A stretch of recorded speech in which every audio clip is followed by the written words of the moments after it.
Hello viewers, நீங்கள் கேட்டுட்டு இருக்கிறது விரு ரிவ்யூ. நான் தான் உங்கள் விரு. நாம் இன்னைக்குள்ள பார்க்க போகிறது கராடாக்கா டமானக்கா அப்படின்னு ஒரு கன்னட திரைப்படம் எப்படி இருக்குது அப்படிங்கிறத அந்த உள்ள பார்க்க போகிறோம்.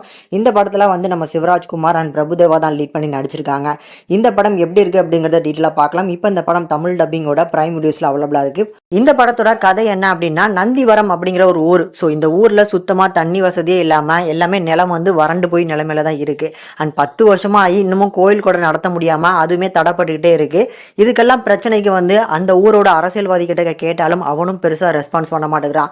அதனால் அந்த ஊர் தலைவர் வந்து தான் பையன் வந்து ஒரு போலீஸ் ஆஃபீஸராக இருக்கிறனால அவனை கூட்டு வச்சு இந்த தடவையாவது திருவிழா நடத்தலாம் அப்படின்னு சொல்லி அவரை கூப்பிட போகிறாரு. ஆனால் அவர் வர மாட்டேங்கிறாரு. அங்கே வந்து தண்ணி கிடையாது, நெட்டு கிடையாது, என்னோட குடும்பத்தை கூட்டு வந்து அங்கே எப்படி இருப்பேன் அப்படின்னு சொன்னோன்னே இவருக்கு கோவத்தில் இங்கே வந்துடுறாப்ல. ஆனால் அப்பா மேலே இருக்கக்கூடிய பாசத்தினால ஜெயிலில் இருக்கக்கூடிய 2 கைதிகளை வந்து அப்பாவை வந்து மடம் மாறி எப்படியாவது எங்கள் அப்பாவும் அம்மாவும் திருப்பி இங்கே கூட்டு வந்துரு அப்படின்னு சொல்லி அனுப்பிவிடுவாரு. அந்த 2 நபர்கள் தான் நம்ம ஹீரோஸ். ஒன்று நம்ம சிவராஜ்குமார், இன்னொன்று நம்ம பிரபுதேவா. இவங்க 2 பேரும் மோசடி வழக்கில் 2.5 வருஷம் தண்டனை. ஆனால் இப்போ இதை பண்ணி கொடுத்தா வந்து பார்த்தீங்கன்னா ரிலீஸ் பண்ணுறோம் அப்படின்னு சொல்லி தான் இந்த போலீஸ் ஆஃபீஸர் அனுப்பிவிடுதாப்ல.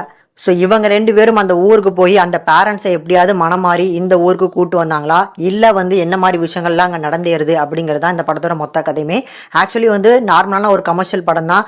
பட் ஓரளவுக்கு படம் பார்க்கறதுக்கு ஒரு என்ஜாயபிள்னஸ் வந்து பார்த்தீங்கன்னா இந்த படத்தில் கண்டிப்பாக கிடைக்குது. ஆனால் இந்த படத்தில் சுத்தமாக வந்து பார்த்தீங்கன்னா விஎஃப்எக்ஸ் அவுட்புட் கூட அந்த அளவுக்கு போராக தான் இருக்குது. இருந்தாலும் இந்த 2 க்ரூஸ், அதில் ஒன்று சிவராஜ்குமார், நம்ம பிரபுதேவா, இவங்களோட காம்போ இந்த படத்தில் நல்லா ஒர்க் அவுட் ஆயிருக்கனால சில இடங்களில் ஹியூமர்ஸ் ஒர்க் அவுட் ஆயிருக்கு.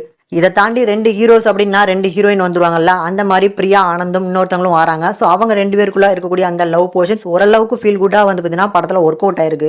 படத்தோட ப்ரொடக்ஷன் வழி தான் அடி வாங்கியிருக்கு. ஆனால் படத்தில் இருக்கக்கூடிய சாங்கோட ப்ரொடக்ஷன் வழிலாம் சும்மா தாறுமாறாக பண்ணியிருக்காங்க.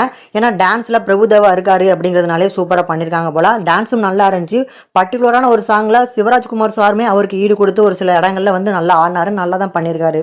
பட் படத்தில் ஸ்டோரி அந்த அளவுக்கு எஃபெக்டிவாக இருக்குமா அப்படின்னு கேட்குற ஆடியன்ஸுக்கு கண்டிப்பாக அந்த அளவுக்கு எஃபெக்டிவான ஒரு ஸ்டோரி இல்லை. ஒரு ரொட்டீனான ஸ்டோரி. ஏன் இப்போ ரீசெண்டாக இவரோட படம் வந்துச்சு பார்த்தீங்களா, அதில் கூட இந்த மாதிரி தண்ணி பிரச்சனை வச்சு ஒரு கதையெல்லாம் வச்சிருக்காப்ல. அதனால் கதை எந்த அளவுக்கு புதுசாகவும் இருக்காது. ஆனால் நீங்கள் பார்க்கறதுக்கு ஒரு நல்ல கமர்ஷியல் படம் தேடிட்டு இருந்தீங்கன்னா இந்த படம் கண்டிப்பாக உங்களுக்கு என்டர்டெயின் பண்ணும். தமிழ் டப்பிங் நல்லா இருக்கு. ஃபைனலாக இந்த படத்துக்கு நம்ம சேனலில் கொடுக்கக்கூடிய ரேட்டிங் என்னன்னா 5க்கு 2.7 வரைக்கும் ரேஷியோ கொடுத்துருக்கும். முடிஞ்சால் ட்ரை பண்ணி பாருங்கள்.